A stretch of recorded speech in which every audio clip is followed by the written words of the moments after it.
So I remember as a little girl, when we go on family vacations, and I remember seeing my dad, pack the trunk of the car, and you remember, for those of you who are, my age or about, those big Samsonite suitcases, the big heavy suitcases, and they had those silver buckles on them to close them. I literally remember my dad carrying them down the front steps and putting them in the trunk of the car.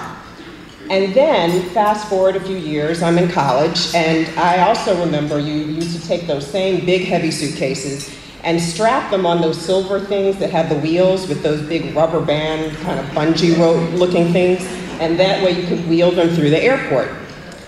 Well, obviously, for those of you who have come to Atlanta, to this conference, or wherever you travel, that is not the way you carry your suitcase anymore. You wheel your suitcase very briskly through the airport, and you push the carry thing in and put it overhead in the overhead bin.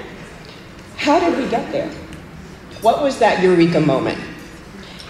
If you go back and you look at 1970, the first roller bag was actually invented then. But nothing happened for about 15 years. People were still lugging around those big, heavy suitcases that I was talking about. But all of a sudden, society started to change. Things that manufacturers hadn't anticipated happening started to happen. One, you had more people traveling. I remember, again, when I was a little girl, dating myself again, when flying was a big deal. You would dress up to get on an airplane, which is laughable right now. Brace yourself to get on an airplane.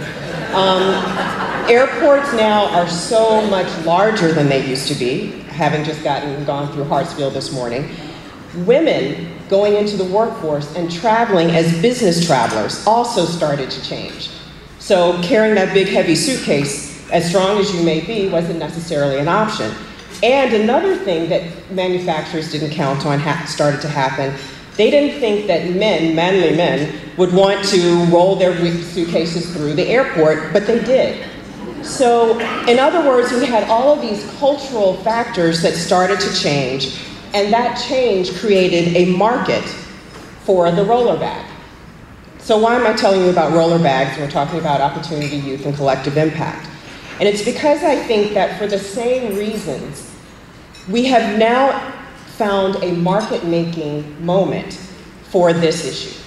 There are a number of variables that have started to evolve and to change. The wonderful work working with opportunity youth, or as Lisa was saying, we used to talk about disconnected youth, has been ongoing for decades. It was smart, good, hard work. But that has started to change and to evolve. Similarly, we've seen collaboratives break out all over the country. Whether you're thinking about Tennessee and Kentucky, Philadelphia, Florida, all over the country, we see this cross-sector collaborative work taking on a lot of challenges, but in particular, this challenge. And from the work that we did when I was at the White House, and started when I was at the White House, that goes on today and works across the administration. I know Johan's going to be up here in a few minutes. The federal government is also starting to recognize that this is a strategy that makes sense, and for the reasons that we talked about briefly, this is a challenge, opportunity youth, and an opportunity that we have to take on, that sweet spot. So this is our market-making moment.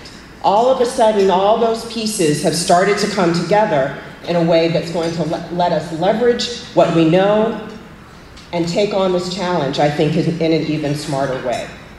So collective impact isn't necessarily new, but it's an idea whose time has come.